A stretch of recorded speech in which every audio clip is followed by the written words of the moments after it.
Good evening, everyone, and welcome to the first Ask Leah of 2022.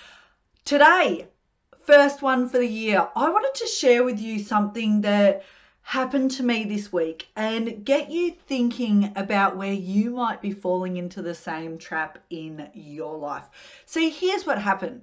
Last week, I received an inquiry from someone who was interested in me doing some work for them, and it was work that I could absolutely do. So I explained how that I could help. I gave them a price. I did that, it was work that I could do. Kicker here. Does that necessarily mean I should? Because here's what happened. I got a phone call from this organisation today. Great organisation, decent work that they wanted me to be involved in. But they rang and they said, "Oh, Leah, look, we've decided to go with someone else."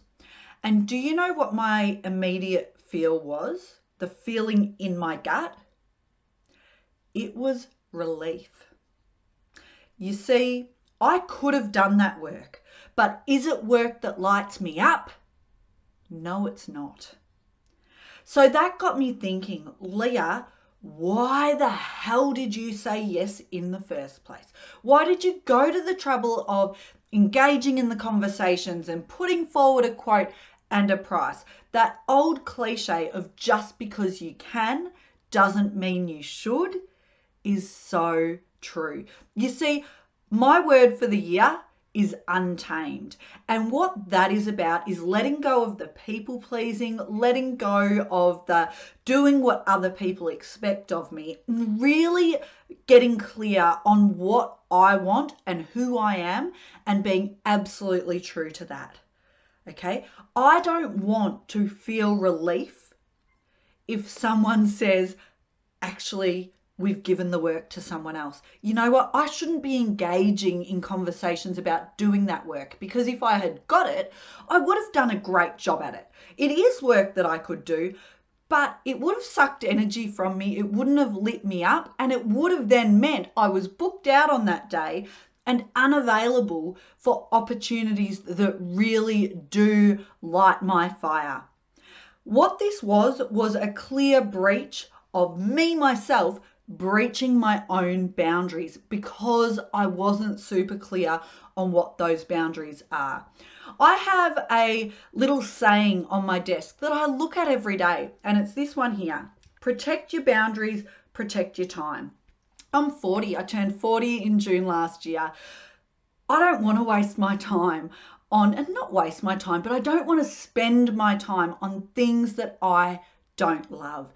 And I want you to think about this too. It might not be in your work life. Maybe I very much appreciate the privilege that I have in being able to pick and choose what I do. But maybe it's in how you spend your time socially. Maybe it's the friends that you choose to catch up with or hang out with. Maybe it's the events you choose to attend. How many of them are you saying yes to out of obligation or because you feel you should, compared to the ones that you really want to? So my challenge to myself this year is, every time an opportunity knocks in my personal or professional life, it's either a hell yes or, swear jar kids, a fuck no. Hell yes or fuck no. That's how I'm making my decisions this year, and maybe it's how you might make your decisions too. If you have a question for me, a communication, leadership, soft skill, human skill question that you would like answered, I am thrilled to be running Ask Leah again in 2022. So send your question through and I will do my best to answer it for you next week. Here's to an awesome, untamed year ahead. Cheers.